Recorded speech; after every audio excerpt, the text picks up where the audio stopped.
Hello friends, channel में आपको फिर से स्वागत है।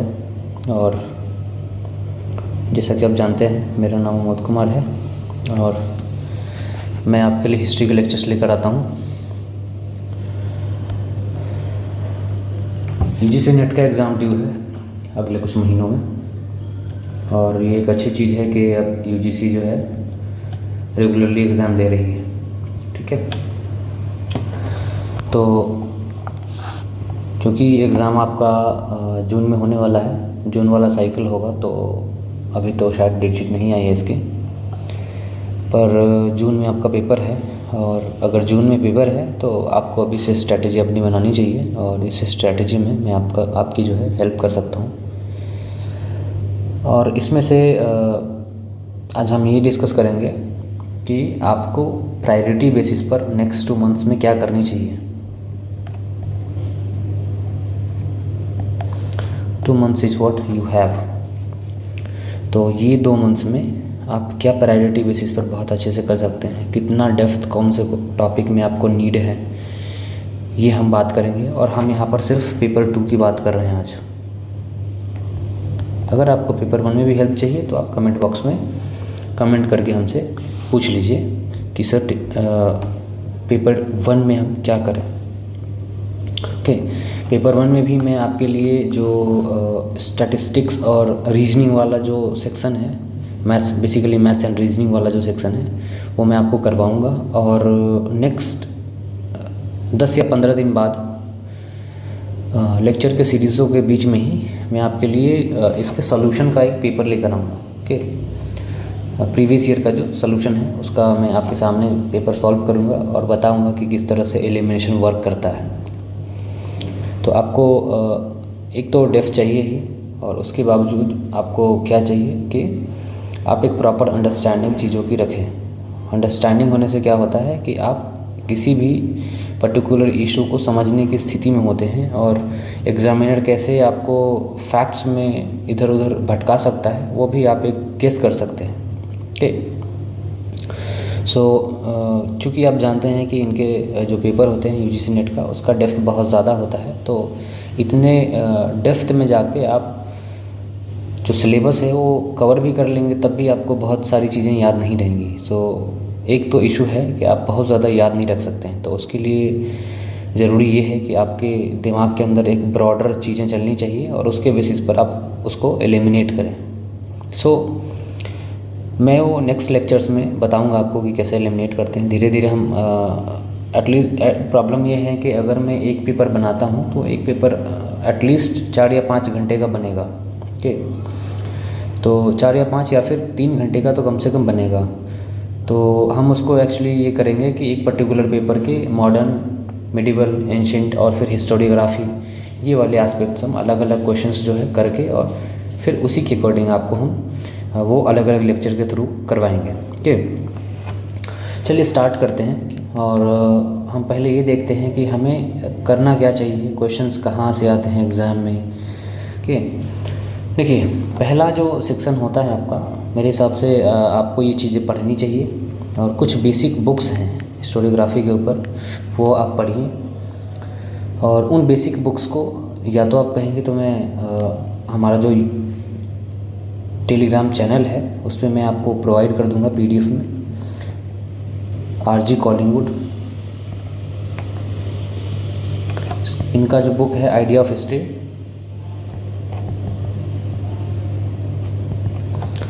उसके बाद मार्क ब्लॉक है, इनका बुक है हिस्टोरियंस क्राफ्ट।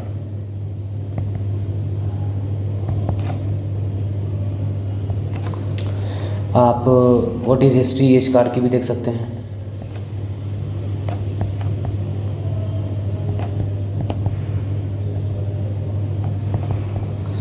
ये सारी जो बेसिक बुक्स हैं वो आपको देखनी चाहिए। और भी हैं, जॉन टॉस की बुक है और भी चीज़ें हैं। ओके, तो ये हिस्टोरियोग्राफी वाली जो सेक्शन है इस पे मैं स्पेसिफिक जो है आपके लिए वीडियोस लेकर आऊँगा। एक वीडियो जो है आपके लिए ऑलरेडी डला हुआ है इस सेक्शन का, जिसमें मैंने ये डील किया है व्हाट इज़ हिस्ट्री।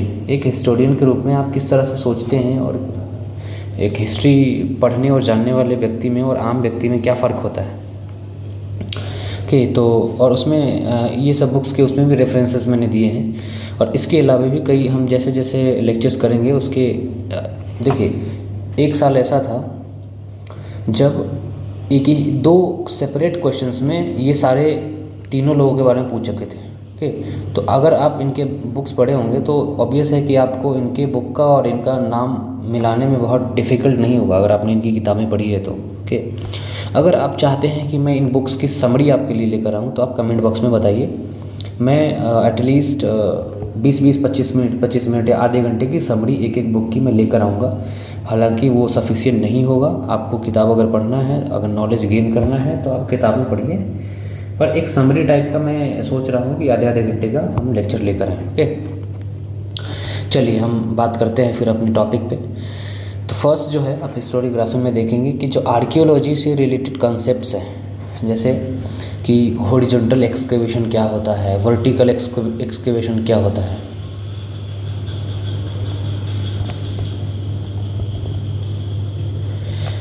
डेटिंग कैसे होती है। डेटिंग वो आपकी वाली डेटिंग नहीं, जो carbon dating and DL dating और ये सब जो डेटिंग टेक्निक्स हैं उनके बारे में आपको जानना चाहिए। बिकॉज़ अभी तो हमने बहुत मेजर रूप में नहीं देखा यहाँ से सवाल, पर फ्यूचर में आपसे ये सवाल पूछे जाएंगे, क्योंकि जब इनके ऑप्शंस को एग्जॉस्ट हो जाएंगे पूछने के आपके, तो फिर ये इस तरफ भी जो है रुख करेंगे। ओके, तो ये सब एक जो जनरल आर्कियोलॉजी के कॉन्सेप्ट्स होते हैं वो आपको करने चाहिए, क्योंकि अगर इवन आपका अगर स्पेशलाइजेशन मॉडर्न है तब भी आप देखिए कि एक प्रॉपर उसमें होता है कि 20-22 क्वेश्चन, 25 क्वेश्चन, इस तरह से हर सेक्शन से सवाल रहते हैं। तो अगर एंशिएंट से सवाल रहता है तो आपको यहाँ से भी सवाल आ सकते हैं मेथडोलॉजी के ऊपर के और हिस्टोरियोग्राफी के ऊपर के।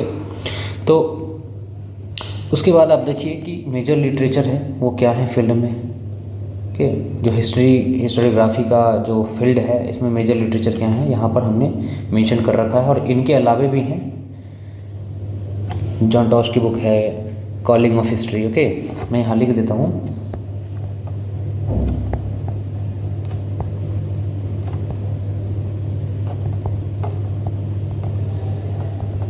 आप अगर सिंपली गूगल करेंगे ना तो मोस्ट ऑफ द बुक्स जो है अवेलेबल है, आप खुद भी डाउनलोड कर सकते हैं। सिंपली आप गूगल करिए, बुक का नाम डाल के PDF लास्ट में डालिए और ये हो जाएगा डाउनलोड। ओके, नहीं होगा तो मेरे पास PDFs पड़ी हुई हैं, मैं आपको भेज दूंगा। हमारा जो टेलीग्राम चैनल है हिस्ट्री विद अमोद कुमार, अगर आपने ज्वाइन नहीं किया है तो आप ज्वाइन कर लीजिए जाके, वहाँ मैं आपको ये सारी चीज़ें प्रोवाइड कर दूँगा। नेक्स्ट आप देखिए कि ट्रेंड्स हिस्ट्री राइटिंग में क्या कर रहे हैं। नेशनलिस्ट, मार्क्सिस्ट के, लिबरलिज्म, न्यू लिबरल। ओके, ये सब जो ट्रेंड्स हैं, हालांकि इस पर मैंने एक सेपरेट वीडियो बना रखा है, आप वो वाली वीडियो देखें जो मैंने वहाँ आपको सजेस्ट किया है, व्हाट इज़ हिस्ट्री। इसमें सब कुछ मतलब मैंने समझाया है, एक 1.5 घंटे का लेक्चर है वो। उसमें पूरा आपको जो फिलोसॉफिकल चीज़ें हैं कि कैसे हिस्ट्री राइटिंग में किस तरह से क्या चीज़ें अफेक्ट होती हैं, क्या डेरिवेटिव्स होते हैं, ये सारी चीज़ें आपको हमने बताया है। उसके बाद आप देखिए कि ग्लॉसरी यहाँ पर इम्पॉर्टेंट हो जाता है। ग्लॉसरी इसलिए इम्पॉर्टेंट हो जाता है कि कभी कभी आपको ऐसे बुक्स के नाम दे देंगे कि जिसका आपने नाम नहीं सुना है, तो एटलीस्ट एक दो बार जो है ना आप ग्लॉसरी इन बुक्स के, या फिर जैसे भी हो, अगर ड्यू का आप सिलेबस देखेंगे तो उसमें सजेस्टेड रीडिंग्स हैं, उसमें इसेंशियल रीडिंग्स की एक लिस्ट होगी, उसको आप देखिए, बीच बीच में देखते रहिए, वहाँ से सवाल आपके बहुत सारे जो है मिलेंगे, मिलान करने वाले सवाल के। चलिए नेक्स्ट जो है एस्पेक्ट है, इतना से आपका हिस्टोरियोग्राफी वाला पोर्शन ऑलमोस्ट कवर हो जाएगा। ओके, और हर साल आप देखिए कम से कम 5-7 क्वेश्चंस यहाँ से शॉर्ट एंड शॉर्ट रहता है। तो आपको इतना कम अगर पढ़े कि 5-7 क्वेश्चन सॉल्व हो रहे हैं, मतलब 10 या 15 नंबर आपके बढ़ रहे हैं यहाँ से, तो क्यों नहीं करेंगे आप। तो ये एक ऐसा पोर्शन है जिसको नेगलेक्ट मत करिए। ओके, जो इम्पोर्टेंट और भी देखिए, सिलेबस हम डिस्कस नहीं कर रहे हैं यहाँ पर UGC नेट का, हम वो डिस्कस कर रहे हैं जहाँ से बहुत ज़्यादा बार सवाल पूछा जा चुका है और आगे भी सवाल आएगा। ओके, तो आप बिल्कुल भी कंफ्यूज नहीं हो कि अगर कोई टॉपिक में मैंने इसमें मेंशन नहीं किया है तो इसका ये मतलब नहीं है कि मुझे पता नहीं है कि और भी चीज़ें जो है इसमें हैं। मैंने सिर्फ उन्हीं चीज़ों को लिया है जहाँ से आपके सवाल पूछे जाते हैं और बहुत सारे पूछे जाते हैं। से प्री हिस्ट्री और प्रोटो हिस्ट्री, इसी में देखिए प्रोटो हिस्ट्री में हमारा हड़प्पा जाएगा। अगर आपको नहीं पता है प्री हिस्ट्री में और प्रोटो हिस्ट्री में क्या फ़र्क होता है तो पीछे के लेक्चर्स आप डिटेल में जाके देख सकते हैं। प्रोटो हिस्ट्री मतलब स्क्रिप्ट है पर उसको डिसिफर नहीं किया गया है, प्री हिस्ट्री मतलब स्क्रिप्ट ही नहीं है, ओके। और जहाँ स्क्रिप्ट है और उसको पढ़ा जा सकता है वो हिस्टोरिकल फेज होगा, ओके। तो ये ध्यान रखिए, प्रोटो हिस्ट्री में हमारा हड़प्पा आएगा और प्री हिस्ट्री में हमारा पैलेयोलिथिक, मेसोलिथिक, नियोलिथिक ये सब आएगा। हालांकि एक चीज़ यहाँ नोट करने वाली ये है, तो पिछले साल के बाद जो है हमारा पैलेयोलिथिक और मेसोलिथिक यहाँ से हटा दिया गया है, ओके। पैलेयोलिथिक एंड मेसोलिथिक यहाँ से हटा दिया गया है। अब सीधे नियोलिथिक और चाल्कोलिथिक से स्टार्ट करिए ये वाले पोर्शन में।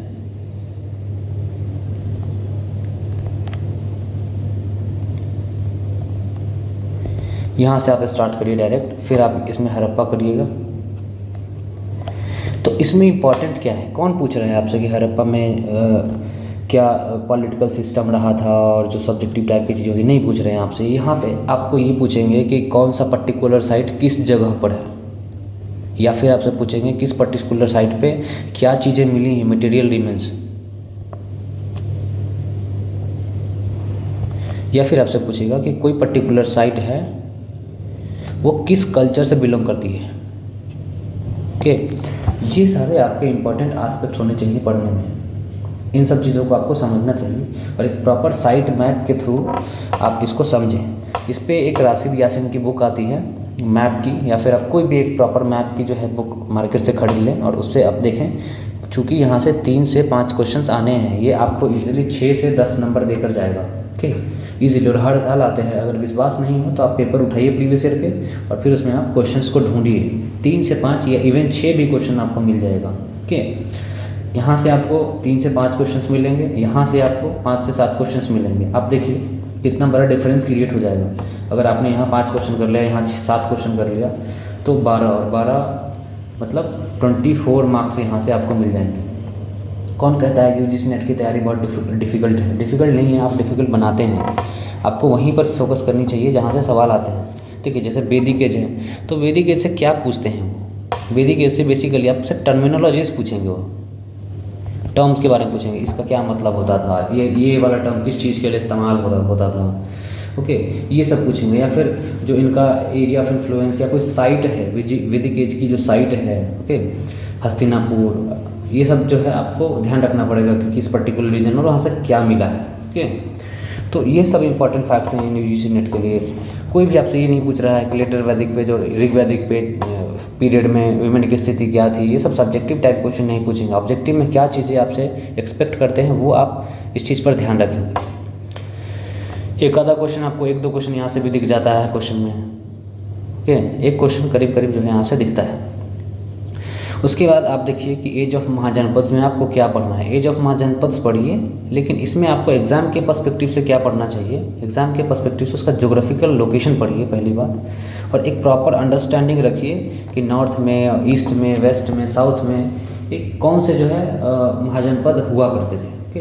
और फिर इंपॉर्टेंट रूलर्स आपको ध्यान हो, अगर 2-4 भी तो भी मतलब वो वर्कआउट होगा आपका, ओके।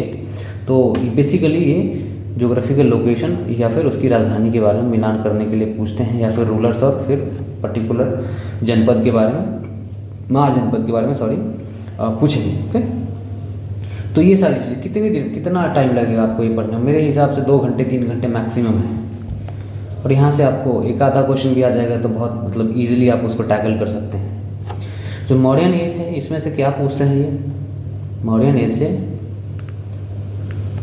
ये क्या पूछते हैं? मॉडर्न एज में आप देखिए एडमिनिस्ट्रेशन इंपॉर्टेंट है, थियरीज पूछेंगे इसके डिक्लाइन की, ये ध्यान रखिएगा आप कि जो मॉडर्न एज की मॉडर्न एम्पायर की जो डिक्लाइन की थियरीज है वो आपसे बार बार पूछते रहते हैं बीच बीच में। वैसे नहीं पूछेंगे कि आप बताइए कैसे मौर्यास का फॉल हुआ, ये आपको नाम दे देंगे और फिर उसके आइडियोलॉजी के बारे में पूछेंगे, या फिर कौन से एक चीज़ और ध्यान रखिएगा कि मॉडर्न एज के ऊपर कौन बड़े बड़े हिस्टोरियंस हैं जिन्होंने स्पेसिफिक काम किया है, ओके। इसमें हम जब ये मॉडर्न एज करेंगे तो उसमें हम बातचीत करेंगे।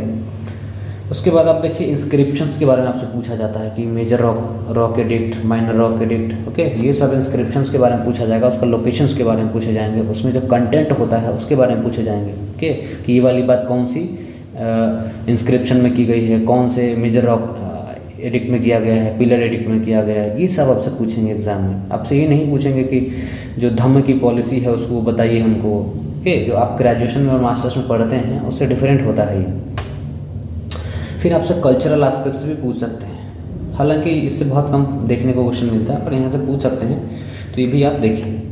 जैनिज़्म बुद्धिज़्म में आपको बहुत डेप्थ चाहिए होगा, ओके, बहुत ही ज़्यादा डेप्थ चाहिए होगा, और इनके खासकर ना सेक्ट्स को ध्यान रखिएगा, ओके, सेक्ट्स को ध्यान रखिएगा कि जैनिज़्म के और बुद्धिज़्म के कौन कौन से सेक्ट्स हैं। उसके बाद आप देखिए कि इसमें मेजर फिलॉसफीज़ हैं इस टाइम के, जो आस्तिक और नास्तिक स्कूल हम जिसको बोलते हैं। इसका मैं एक सेपरेट वीडियो जो है बना दूंगा, ओके। टोटल बुद्धिज़्म को मिला के करीब 9 जो है वो हैं, 9 फिलॉसफीज़ हैं, और उनको बिलीफ सिस्टम के बेसिस पर जो है आस्तिक और नास्तिक बताया जाता है। और इसमें आपको 6 जो हिंदू फिलॉसफीज़ में माना जाता है, संख्या, योग, मीमांसा, ये सब, ओके। तो ये सब आपको एक अंडरस्टैंडिंग प्रॉपर होनी चाहिए कि किस फिलॉसफी में क्या कहा गया है, ओके। तो आपको एक ये चीज़ जो है एक ब्रॉड पर्सपेक्टिव रखना चाहिए इसका, ओके। बाकी आप देखिए उसके बाद कि अच्छा एक चीज़ और, अगर आप चाहें तो ये आप नोट्स खुद से आप लिख सकते हैं, अदरवाइज़ ये वाली जो PDF है मैं आपको शेयर कर दूंगा, हमारा ग्रुप है उस पर, जो हमारा चैनल है उसके ऊपर मैं आपको ये शेयर कर दूंगा। नेक्स्ट आप देखिए मौर्य और गुप्ता के बीच में जो गैप है करीब करीब 500 सालों का, ठीक है। तो 500 सालों के गैप में आपको क्या चीज़ें देखनी है, यहाँ से भी ये ग्रे एरिया है, और इस चीज़ को आप मार्क कर लें स्टार। यहाँ से सवाल पूछे जाएंगे और पूछे जाते हैं। क्रोनोलॉजी, क्रोनोलॉजी किस चीज़ का, जो रूलर्स की क्रोनोलॉजी है, जो इस टाइम में डायनेस्टीज जो है वो फल फूल रही थी, उसके बारे में पूछेंगे। कुशान्स के बारे में, हुनाइन विजन्स के बारे में पूछेंगे, ओके। जो बहुत सारे इस टाइम जो वेव्स आए बाहर से, और जो अलग अलग पर्टिकुलर रीजन में अलग अलग जो है कनवास, हुनास, ये सब के बारे में आपसे पूछेंगे। क्रोनोलॉजी इनका ध्यान रखिएगा, ओके। हो सकता है कभी सजाने के लिए दे दे, या हो सकता है मिलान करने के लिए दे दे, ओके। एक चीज़ और इस पर्टिकुलर फेज का देखना है, संगम। एक तो संगम लिटरेचर और सोसाइटी, संगम सोसाइटी जो है कैसी थी, वो लिटरेचर कैसा था। उसके बाद सबसे इंपॉर्टेंट एस्पेक्ट है ट्रेड। इस टाइम जो है ट्रेड बहुत फल फूल रहा था, इसलिए ट्रेड से जनरली सवाल पूछे जाते हैं। आइटम्स ऑफ ट्रेड पूछे जा सकते हैं, या फिर ये पूछा जा सकता है कि कौन इंपॉर्टेंट पोर्ट टाउन्स थे इस टाइम, ओके।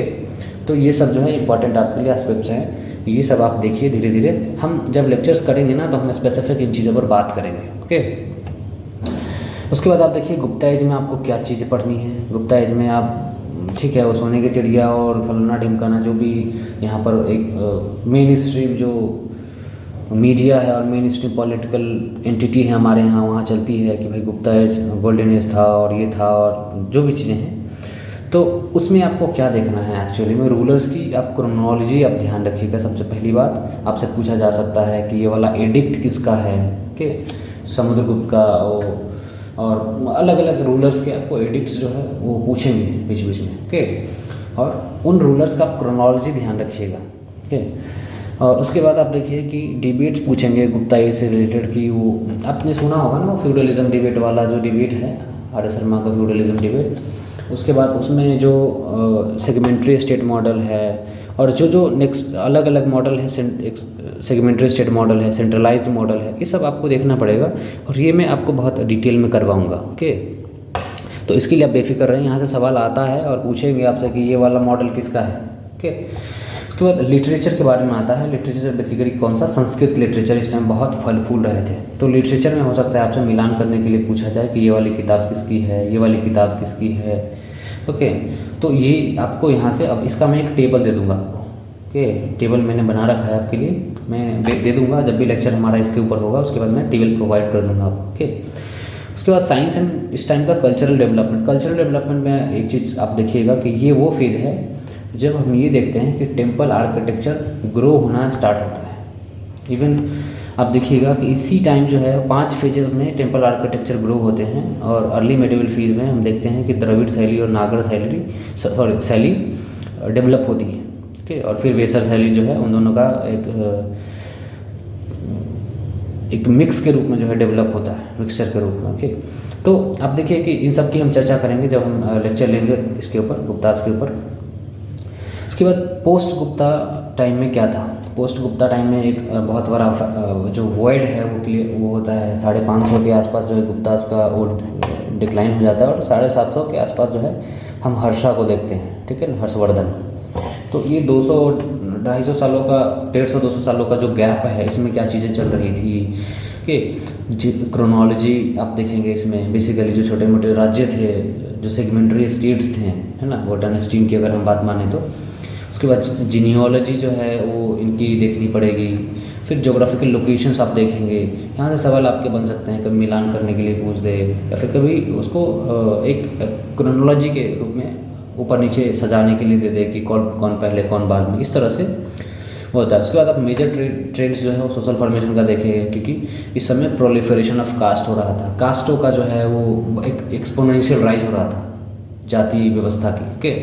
मतलब अभी तक क्या था, इससे पहले वर्ण व्यवस्था थी, लेकिन अब जाति व्यवस्था हो रही है, बहुत फल फूल रही है। हालांकि जाति व्यवस्था पहले भी थी, पर इतने ज़्यादा फल फूल नहीं रहते, एक्सपोनेंशियल राइज हो गया था नंबर ऑफ कास्ट में, जातियों की संख्या में, ओके।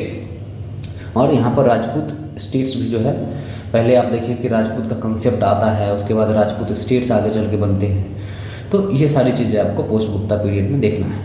उसके बाद आप देखिए साउथ इंडिया की हिस्ट्री हमें इसी वक्त का देखना है। उसमें पल्लवास देखेंगे, चोलास देखेंगे, चिरास देखेंगे, और पांड्यास देखेंगे, यादवास देखेंगे। ये सब डेक्कन और साउथ के हैं, ओके।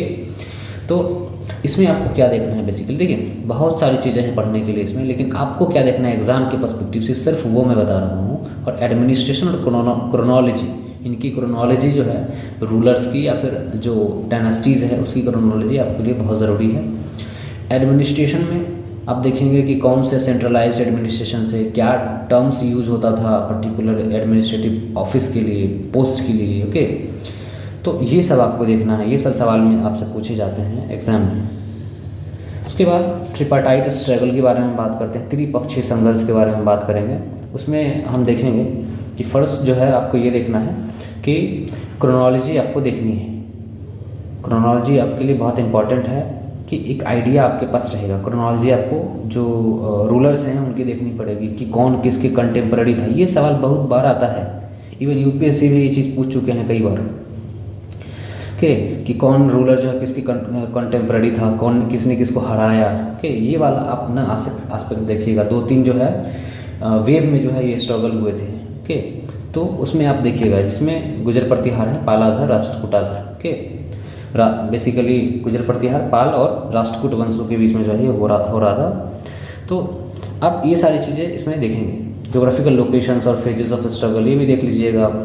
फिर राजपूत स्टेट्स हमने ऑलरेडी इसकी चर्चा कर ली है पीछे कि ये इसकी भी जो है आपको एक क्रोनोलॉजी और ज्योग्राफिकल लोकेशंस ध्यान रखनी चाहिए, ओके। उसके बाद एक हमारा सबसे मेन एस्पेक्ट अगर कुछ है यूजीसी नेट के एग्ज़ाम में, तो आपका एक ग्लॉसरी है। आपको टर्म्स और टर्मिनोलॉजी से एकदम वो होना है, और इसके लिए जो भी किताब आप फॉलो कर रहे हैं, जो भी किताब, इसके लिए मैं कुछ किताबें आपको बता देता हूँ। न्यूलिथिक के लिए, न्यूलिथिक एज के लिए आपको वीके जैन की बुक पढ़िए। न्यूलिथिक चालकोलिथिक के लिए वीके जैन, इनकी बुक का नाम है pre history proto history of India, और हिंदी में भारत का आद्य इतिहास, ऐसे करके कुछ नाम है एग्जैक्टली। मुझे इसका एग्जैक्ट हिंदी वर्ड नहीं पता है।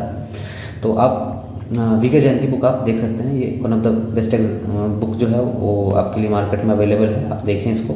अगर आपको इसकी पीडीएफ चाहिए तो आप बताइए, मैं इंग्लिश में पीडीएफ मेरे पास पड़ी हुई है, मैं भेज दूँगा, ओके। इसके अलावा क्या देख सकते हैं, जो क्लासिकल जो वर्क है, मतलब जो बेस्ट मानी जाती है एंशिएंट के लिए बुक, वो उपिंदर मैम की बुक है, उपिंदर सिंह, ओके। उपिंदर सिंह की बुक है जो एंशिएंट इंडिया के ऊपर है, और ये ऑलमोस्ट अर्ली मेडिवल तक पूरा जो है कवर करती है। पर आपको अर्ली मेडिवल वाला फेज यहाँ से नहीं देखना है। अर्ली मेडिवल वाले फेजेस में जो है कंटेंट कम है आपके हिसाब से, अगर चाहे तो देख सकते हैं, अदरवाइज कुछ सेलेक्टेड चैप्टर्स आप पढ़ लीजिए। और जो आर्कियोलॉजी वाला, मेथोडोलॉजी वाला जो है ना एस्पेक्ट, वो भी आप इनकी बुक से पढ़ सकते हैं, ओके। उसके बाद इनके अलावा जो है रणवीर चक्रवर्ती की बुक है, ये आपको नॉर्थ इंडिया ना अच्छे से कवर करेंगे अर्ली मेडिवल वाले फेज में, ओके। इसके बाद नोबुरो काराशिमा की बुक है, ये भी आपको अर्ली मेडिवल में जो साउथ इंडिया की हिस्ट्री है उसके ऊपर है। नीलकंठ शास्त्री हैं,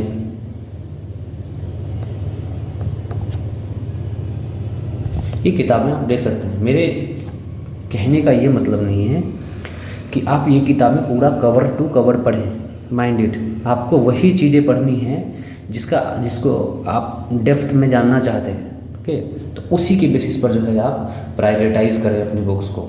उपिंदर सिंह मैंने कह दिया तो आप घबरा के खोले नहीं बुक, ऐसा नहीं हो। उपिंदर सिंह कहने का मतलब ये है कि आपको कुछ सिलेक्टेड चैप्टर्स उसमें से पढ़ने हैं। ओके, तो उन चैप्टर्स को आप पढ़िए और बहुत हेल्पफुल रहेगा आपके लिए, बिलीव मी। नेक्स्ट एस्पेक्ट हमारा मिडिवल का आता है, और मिडिवल में हम देखिए, हमने अर्ली मिडिवल अरब और टर्किश इन्वेजन्स के बारे में हमने नहीं बात की, क्योंकि हमें इधर बात करनी थी। Okay, Arab invasion of Sindh, और ये टर्किश इन्वेजन जो हमारा दिल्ली पर होता है। उसकी बाद गोरियन और Ghaznavid invasions basically Turkish invasions है, और अरब इन्वेजन जो है ये करीब 8th सेंचुरी में होता है सिंध में। ओके, तो ये ध्यान रखिएगा, और इसका एक ब्रॉड अंडरस्टैंडिंग आप रखिए कि क्या चीज़ें चल रही थी। ओके, यहाँ से फैक्ट जो है आपके लिए बहुत कम पूछे जाएंगे, अंडरस्टैंडिंग बेस्ड जो है सवाल आपसे पूछे जा सकते हैं। दिल्ली सल्तनत में आप देखिए, दिल्ली सल्तनत में आपको क्या देखना चाहिए। सबसे पहले तो क्रोनोलॉजी देखिए, आप जो रूलर्स हैं उसकी आपको ये याद होना चाहिए कि कौन से रूलर ने कौन से इंपॉर्टेंट वर्क जो है किया है। जैसे कैश सैलरी पेमेंट जो है किस इंपॉर्टेंट रूलर ने किया है सबसे पहले दिल्ली सल्तनत में, ये आप मुझे कमेंट बॉक्स में बताएंगे, क्योंकि पीछे के लेक्चर्स में मैंने पढ़ाया है। दिल्ली सल्तनत के ऊपर डिटेल लेक्चर आपके लिए अपलोडेड है, आप देख सकते हैं। इधर भी आपके लिए हड़प्पा तक ये वाला जो है पोर्शन आपका प्री हिस्ट्री प्रोटो हिस्ट्री वाला जो है एस्पेक्ट आपके लिए कवर्ड है। इसके बाद मैं लेक्चर्स बनाऊंगा, जो लेक्चर्स अवेलेबल है वो आप देखिए, और वहाँ से एक प्रॉपर जो है आप अपनी अंडरस्टैंडिंग डेवलप करिए। और बुक अगर पढ़ना चाहते हैं तो पढ़िए, अदरवाइज़ मैं बहुत डिटेल में आपके लिए लेक्चर्स बनाता हूँ, तो आप लेक्चर्स देखिए। एडमिनिस्ट्रेशन जो है आप देखिए कि इसमें भी पूछेंगे एडमिनिस्ट्रेशन, और कैसे किस तरह से एडमिनिस्ट्रेशन का चलता था वो पूछेंगे आपसे। रिवॉल्ट्स बेसिकली इंपॉर्टेंट जो रिवॉल्ट्स थे कि तुगरिल खान का रिवॉल्ट, और बहुत सारे जो है जो इनके बेसिकली जो उमड़ा वर्ग होता था ना, जो इनके जो रूलिंग क्लास होती थी उनके रिवॉल्ट्स के बारे में पूछेंगे। किसी को कहीं का गवर्नर अपॉइंट कर दिया और उसने रिवॉल्ट कर दिया वहाँ पर, तो ये सब आपको मिलान करने के लिए हो सकता है। रूलर और रिवॉल्ट के बारे में एक मिलान करने वाली चीज़ें आपसे पूछ सकते हैं। ओके, उसके बाद टर्मिनोलॉजी एज ऑलवेज इम्पॉर्टेंट है। एक चीज़ और आपके लिए यहाँ इम्पॉर्टेंट है कि इम्पॉर्टेंट बैटल्स आप कवर करें। ओके, और इससे भी ज़्यादा ज़रूरी क्या है कि क्रोनोलॉजी में आपको एक चीज़ ध्यान रखना, जो लेटर दिल्ली सल्तनत का फेज है, सैयद और लोदी। सैयद और लोदी का ना आपको क्रोनोलॉजी देखनी चाहिए रूलर्स की। यहाँ से सवाल पूछते हैं, जो ग्रे एरिया से जहाँ लोग फोकस नहीं करते हैं उधर से सवाल पूछते हैं लोग। ओके, तो वहाँ आप देखिए, वहाँ डेप्थ में आप चीज़ों को देखिए। सैयद और लोदी के जो है क्रोनोलॉजी देखिए रूलर्स की। एक और एस्पेक्ट है हमारा भक्ति और सूफी मूवमेंट का। एज यू नो कि हम वही चीज़ें डिस्कस कर रहे हैं जो हमारे लिए सबसे ज़्यादा आउटपुट देने वाला एस्पेक्ट है। ओके, हम ये नहीं पूरा सिलेबस डिस्कस नहीं कर रहे हैं। तो जो भक्ति और सूफी मूवमेंट है उसमें आपको लिटरेचर जो है वो इम्पॉर्टेंट हो जाता है, और सूफी ऑर्डर्स जो है इम्पॉर्टेंट हो जाते हैं। जैसे सिलसिला होता है, बेसिकली सूफी ऑर्डर्स को हिंदी में सिलसिला बोलते हैं।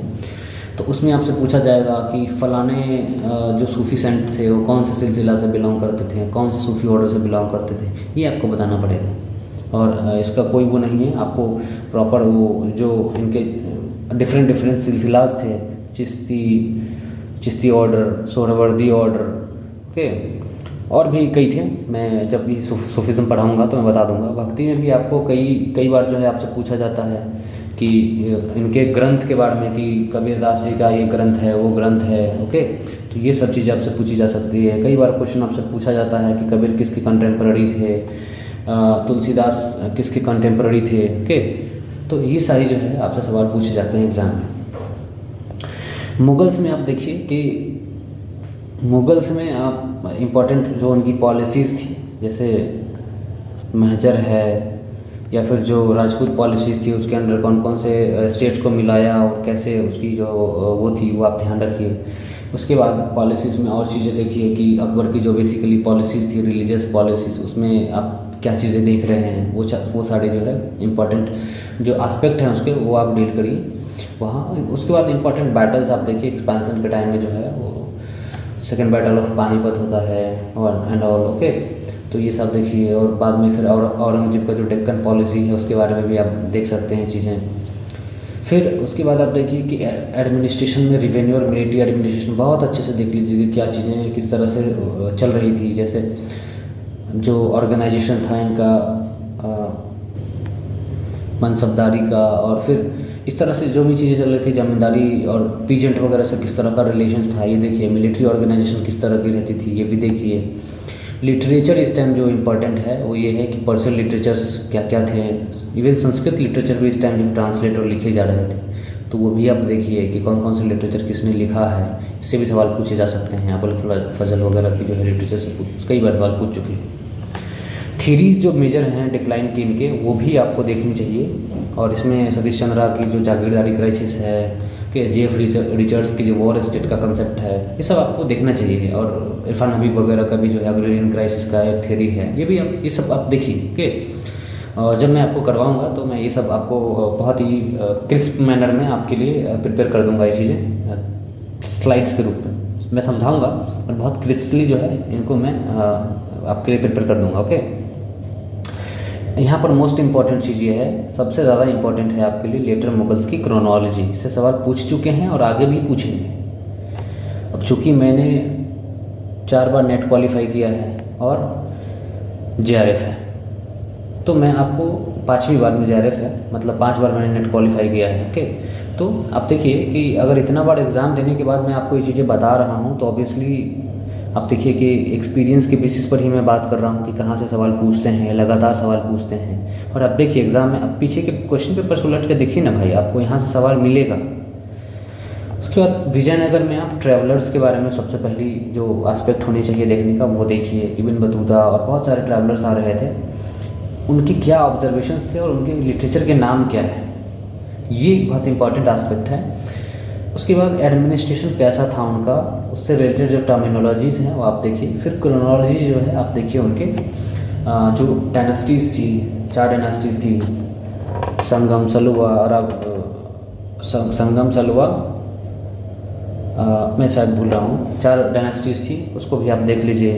ओके, फिर इंपॉर्टेंट रूलर्स हैं, एक दो इंपॉर्टेंट रूलर्स को आप ध्यान रखिए कि वो कौन से डायनेस्टी से। इससे क्या होगा कि आपको एलिमिनेशन में बहुत आसानी होगी। फिर आप विजयनगर के बाद गोलकोंडा स्टेट देखिए। इसमें जो 4 बड़े बड़े स्टेट्स, ये जो बड़ा स्टेट 4 छोटे छोटे स्टेट्स में बटा था, उनको आप देख लेंगे कि कौन कौन से वो 4 स्टेट थे। ओके, उसके बाद इनकी क्रोनोलॉजी रूलर्स की अगर देखना चाहते हैं तो देख लीजिए, यहाँ से सवाल में भी पूछेंगे। तो वैसे ही नहीं कि इनको क्रोनोलॉजी के रूप में सजाइए, ऐसे सवाल पूछते हैं कि ये वाले पर्टिकुलर रीजन को किसने एस्टैब्लिश किया। जैसे 4 स्टेट्स थे, तो टूटने के बाद जब गोलकोंडा 4 स्टेट बना तो वो आप कर लेंगे। ओके, सॉरी, बहमनी किंगडम था और गोलकुंडा इसका पार्ट था। It is a correction, Bahmani kingdom था। तो आपको पता होगा कि साउथ में ये एक हिंदू किंगडम के रूप में आज के डेट में प्रोटेक्ट की जाती है, और ये एक मुस्लिम किंगडम के रूप में प्रोटेक्ट की जाती है। ठीक है ना, तो ये आप देखिए। उसके बाद आप देखिए कि जो राजपूत स्टेट्स हैं उनका जोग्राफिकल लोकेशन देखिए कहाँ पर थे, और इंपॉर्टेंट रूलर्स की क्रोनोलॉजी देखिए, इंपॉर्टेंट बैटल्स भी देखिए। उसके बाद मराठा स्टेट है, मराठा स्टेट का नेचर देखिए किस तरह का नेचर था, और चौथ और सरदेशमुखी किस तरह से जो एक रेवेन्यू एक्सट्रैक्शन के टूल थे उसको देखिए, एडमिनिस्ट्रेशन और क्रोनोलॉजी यहाँ पर भी इम्पॉर्टेंट है आपके लिए। फिर आप इसकी ग्लॉसरी देखिए जिसमें टर्म्स के मतलब लिखे जाते हैं कि जैसे अमील है तो अमील का क्या मतलब होता है। इस तरह से बहुत सारे टर्मिनोलॉजीज़ के मतलब होते हैं कि ये किस कॉन्टेक्स्ट में ये टर्मिनोलॉजी यूज़ की जाती है। ऐसे बहुत सारे आपको मिलान करने के लिए या इस तरह से सवाल पूछा जाता है, आगे भी पूछा जाएगा। नेक्स्ट हमारा चौथा जो फेज़ है वो हमारा मॉडर्न है, मॉडर्न इंडिया। बेसिकली हम आपको पता होगा कि यूजीसी नेट के एग्ज़ाम में वर्ल्ड हिस्ट्री से सवाल यूजुअली नहीं पूछते हैं। ओके, एक आइडियोलॉजी वाला जो कंसेप्ट है जैसे ओरिएंटलिज्म और ये सब हमने आपके लिए कर रखा है, आप उसकी वीडियो जो है आप देखिए, और अगर ज़रूरत पड़ी तो और डेप्थ में कवर कर दूँगा। आप कमेंट बॉक्स में बस बता दीजिए कि ये सफिशिएंट है या नहीं आपके समझने के लिए। ओके, तो हम आपको उसके लिए भी प्रोवाइड कर देंगे। मॉडर्न में आप देखिए कि मॉडर्न हम कब से माने, भाई एक डिबेट है ना कि आप कब से मानेंगे मॉडर्न, क्योंकि एग्जैक्टली कोई किसी एक रात तो मॉडर्न स्टार्ट नहीं हो गई थी। तो स्टार्ट होने के लिए कुछ 1750 को एक बेंचमार्क मानते हैं। देखिए हिस्ट्री में क्या होता है कि हमसे कोई पूछता है कि हिस्ट्री में स्पेशलाइजेशन है या फिर कौन सी हिस्ट्री पढ़ाते हैं यहाँ पर, कौन सी हिस्ट्री पढ़ते हैं, तो आप ठीक है मॉडर्न आप बोल रहे हैं, पर क्या है कि आप उसको एग्जैक्ट डेट के साथ जो है उसको नहीं वो कर सकते हैं, क्योंकि कोई भी एग्जैक्ट डेट नहीं होता जब चीज़ें बदल जाती हैं एकदम से और सोसाइटी में जो चेंज आते हैं वो बदल जाते हैं, ऐसा नहीं होता है एक्चुअली में। तो जो मॉडर्न है वो हम बेसिकली कहाँ से, कमिंग ऑफ यूरोपियंस से बात करेंगे, ओके, और इनके ट्रेड रिलेटेड जो एस्पेक्ट्स हैं वो हम इसमें डील करेंगे। और ये आप देखिए कि 1600 में ईस्ट इंडिया कंपनी बनी है, उसके बाद से हम डील करेंगे कि इनके 1757 तक की जर्नी कैसी रही है, ओके।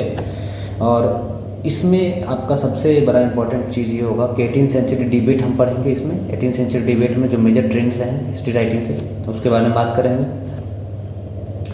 उसके बाद आप देखिए कि रीजनल स्टेट्स का फॉर्मेशन हो रहा है, इसमें हम ये डील करेंगे कि किस स्टेट का फॉर्मेशन कैसे हो रहा है। तीन कैटेगरी में जो है स्टेट फॉर्मेशन हो रहा था, ओके। और आप ये इस पर एक्चुअली इस पर वीडियो बना हुआ है, पूरा जो है 5 लेक्चर इस पर अपलोडेड है, आप उसको जाके देखिए। ये वाला एस्पेक्ट हमारा कवर्ड है, ये भी एस्पेक्ट जो है हमारा कवर है, ये दोनों एस्पेक्ट हमारा कवर्ड है, आप इसके वीडियोस जो है आप जाके देखिए। और इसमें हमने ये भी किया है कि इनका जो मर्जर है ब्रिटिश एम्पायर में वो कैसे हुआ, ओके, तो ये इंपॉर्टेंट हो जाता है। नेक्स्ट हम ये करने वाले हैं, ये वाला सेक्शन जो है नेक्स्ट लेक्चर सीरीज में हम करने वाले हैं, इसमें इकोनॉमिक एस्पेक्ट्स के बारे में हम डील करेंगे। और इसमें बेसिकली कंसेप्ट्स के बारे में बात करेंगे कि जो कैपिटलिज्म होता है, फाइनेंस कैपिटलिज्म, मर्केंटाइल कैपिटलिज्म, और जो मेजर जो इकोनॉमिक मेजर जो इकोनॉमिक कंसेप्ट्स हैं ब्रिटिशर्स के द्वारा जो लाया गया था, यूरोपियंस के द्वारा लाया गया था, उनकी चीज़ों के बारे में हम डिस्कस करेंगे, ओके। और हो सके तो थोड़ा बहुत हम आइडियोलॉजिकल चीज़ें भी यहाँ पढ़ लेंगे, कम्युनिज्म, सोशलिज्म, इन सब चीज़ों के बारे में थोड़ा थोड़ा जान लेंगे, क्योंकि इससे भी सवाल पूछा जा चुका है एक बार कि आपसे एक बार पूछा गया था कि इंडिया में जो मार्क्सिस्ट हिस्टोरियोग्राफी है उसमें इंपॉर्टेंट नेम्स थे, उनको आपको आइडेंटिफाई करने थे एक बार सवाल में, शायद 2018 या 19 वाले में पूछा था, ओके। उसी एग्ज़ाम में उन्होंने ये भी पूछा था कि प्री मार्क्सियन सोशलिस्ट के बारे में बताना है, रॉबर्ट ओवेन, चार्ल्स फूरियर, इन सब के बारे में ऑप्शंस में आपको एलिमिनेट करना था, इन सबको देखना था कि आपको अगर नॉलेज है तो इस तरह से पूछते हैं सवाल, बीच बीच में पूछते रहते हैं। तो आप क्या है कि ये वाला एस्पेक्ट भी हम आपको करवाएंगे। लिटरेरी कंट्रीब्यूशंस आपको करना है कि जो भी इकोनॉमिक, जैसे आर.पी. दत्त थे या फिर दादाभाई नौरोजी थे, उन्होंने जो कंसेप्चुलाइज किया चीज़ों को, इकोनॉमिक एस्पेक्ट्स को, जैसे इकोनॉमिक एस्पेक्ट में क्या है बेसिकली, हम आपको ये बताएंगे कि जो ब्रिटिशर्स इकोनॉमिक जो ये अक्यूमुलेशन है वेल्थ का वो कैसे कर रहे थे, इसमें आपको परमानेंट सेटलमेंट एंड ऑल जो है चीज़ें हम बताएंगे आपको।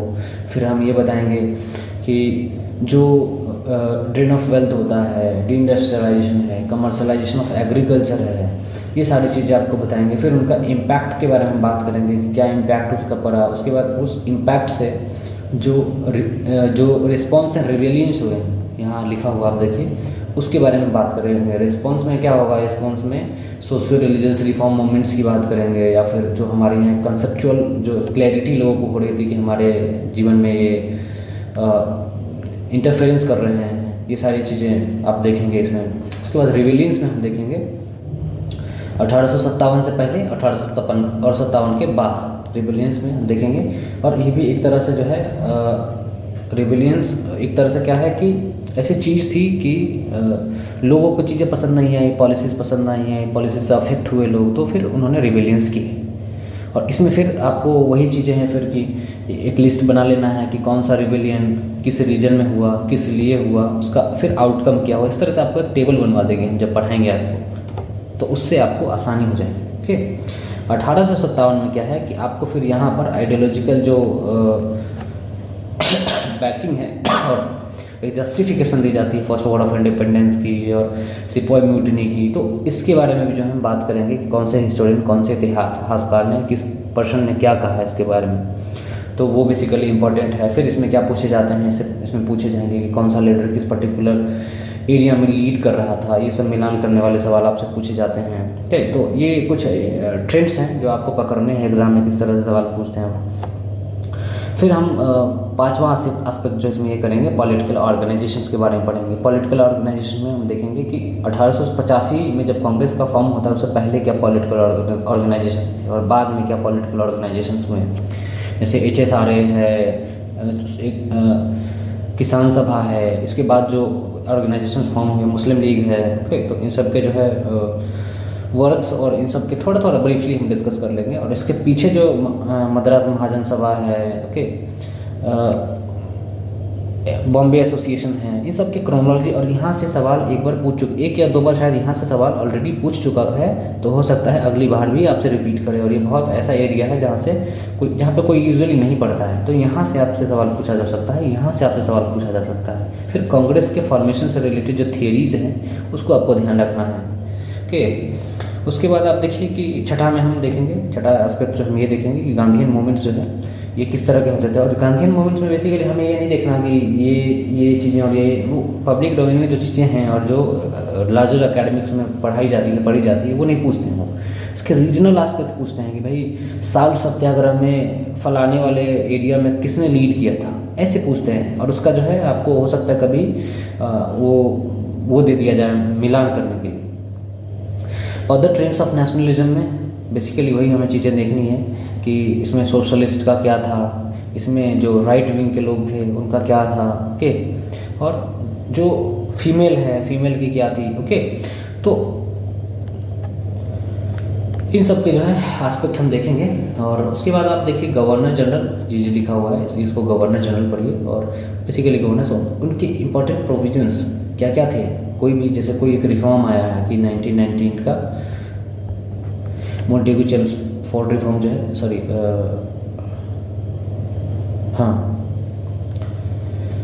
तो मोंटेगू चेम्सफोर्ड रिफॉर्म है अगर, तो इसमें क्या क्या चीज़ें बदलाव के रूप में आई, ओके। तो ये सब आपको ध्यान रखना। 1935 में क्या आया एक्ट्स में, है ना, रेगुलेटिंग एक्ट्स इतने सारे आए शुरुआती के दिनों में, उसमें क्या क्या बदलाव आए।